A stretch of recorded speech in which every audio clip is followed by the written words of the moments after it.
السلام علیکم۔ اچھا، ہم لوگ آج اپنی جنریشن کو، جو بچے چھوٹے ہیں ان کو ہم ٹوئنکل ٹوئنکل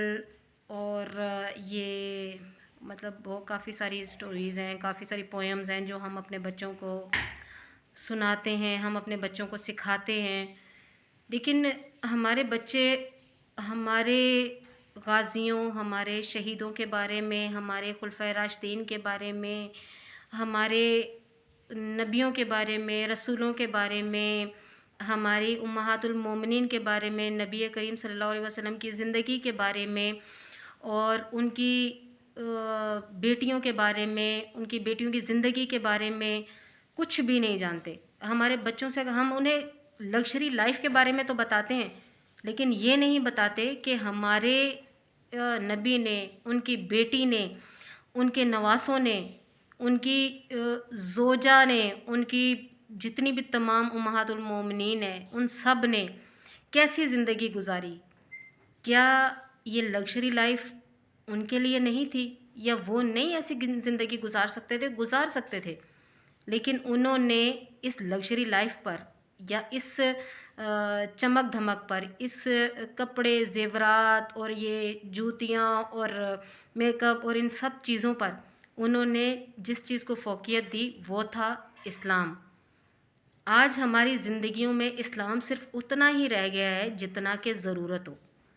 ضرورت ایسا نہیں کہ اسلام ہمیں اتنا سے نہیں، جتنا خود کو ضرورت محسوس ہوتی ہے۔ جہاں ہم دیکھتے ہیں کہ ہم پریشانی میں پڑ رہے ہیں، ہم مشکل کا شکار ہو رہے تھے، وہاں ہم اسلام کو استعمال کرتے ہیں۔ لیکن جب ہم اس پریشانی مشکل سے نکلتے ہیں تو ہمیں پتہ بھی نہیں ہوتا کہ ہمارا مذہب کہتا کیا ہے۔ ہم کوشش تو کرتے ہیں کہ ہمارا بہترین پہناوا ہو، ہمارے پاس لگژری لائف ہو، ہمارے پاس ہم جب کھانا کھائیں تو کافی ساری 50 ڈشز ہوں ہمارے آگے، ہمارے آگے پیچھے کام کرنے میں ملازمین ہو، گھر ہو تو ہمارے پاس بنگلہ ہو ٹرپل سٹوری، اور گاڑیاں ہوں تو ایک سے ایک بڑھ کر ہو،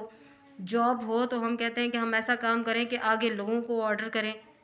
لیکن اگر ہمیں نہیں پتہ تو یہ نہیں پتہ کہ ہمارے نبی نے کیسی زندگی گزاری، ہمیں نہیں پتہ کہ حضرت فاطمہ الزہرا نے کیسی زندگی گزاری، ہمیں نہیں پتہ کہ امام حسن و حسین کی شہادت کا کیا واقعہ تھا، ہمیں نہیں پتہ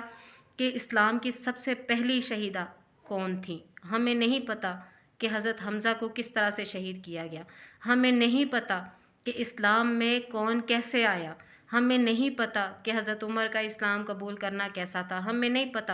کہ حضرت ابوبکر صدیق کا اسلام قبول کرنا کیسا تھا، ہمیں نہیں پتہ کہ حضرت علی کے ساتھ حضرت فاطمہ کی شادی جب ہوئی تو وہ کیسی تھی، ہمیں نہیں پتہ کہ میرے نبی نے جب 11 شادیاں کی تھی تو ہر شادی کس طریقے سے کی تھی، کس نے کس کو نکاح کا پیغام بھجوایا تھا، ہمیں کسی چیز کا نہیں پتہ۔ ہمیں نہیں پتہ کہ میرے نبی نے کیسی زندگی گزارنے کا حکم دیا ہے، ہمیں نہیں پتہ کہ ان کی بیٹیوں نے کیسی زندگی گزاری ہے۔ یہ پویم نہیں سنتے تھے وہ لوگ۔ یہ جو آج کی یہ لائف ہے، لگژری لائف ہے، یا آج کل کا جو دکھاوا ہے، آج کل جو پہناوا ہے، یا آج کل کی یہ جو سوشل میڈیا ہے، یہ سب کچھ نہیں تھا۔ لیکن اولاد اتنی نیک اور صالحہ، اتنی فرما بردار، دین کے رستے پہ چلنے والی تھی، اسلام کے نام پر شہید ہونے والے تھے۔ آج یہ سب کچھ ہے لیکن اولاد کسی کی بھی شاید فرما بردار نہیں ہے۔ ماں باپ کوئی بھی ایسے نہیں ہے جو اپنی اولاد کو دین کے بارے میں بتاتے ہوں، کوئی بھی ایسا نہیں ہے جو یہ خود بتا سکے کہ میری مکمل زندگی اسلام کے مطابق ہے اور میں اپنے گھر میں مکمل بالکل ویسا ہی ماحول رکھتا ہوں جیسا ہمارے مذہب نے ہمیں بتایا ہے، جیسا ہمارا اللہ ہم سے راضی ہو۔ ہاں، جب موت قریب آتی ہے تب ہمیں اللہ بھی یاد آ جاتا ہے، نبی بھی یاد آ جاتا ہے، ہمیں قرآن بھی یاد آ جاتا ہے، سب کچھ یاد آ جاتا ہے۔ لیکن جب ہم جوانی میں ہوتے ہیں، جب ہماری رگوں میں خون دوڑ رہا ہوتا ہے، اس وقت ہمیں کچھ پتہ نہیں ہوتا۔ تو مہربانی فرما کر آپ سے ایک گزارش ہے کہ چلیں، جو زندگی میں پیچھے ہو گیا سو ہو گیا، لیکن کوشش کریں کہ اپنی آنے والی نسل کو اپنے مذہب کے بارے میں بتائیں، اپنے دین کے بارے میں بتائیں، انہوں نے جو مشکلات جھیلیں اس کے بارے میں بتائیں،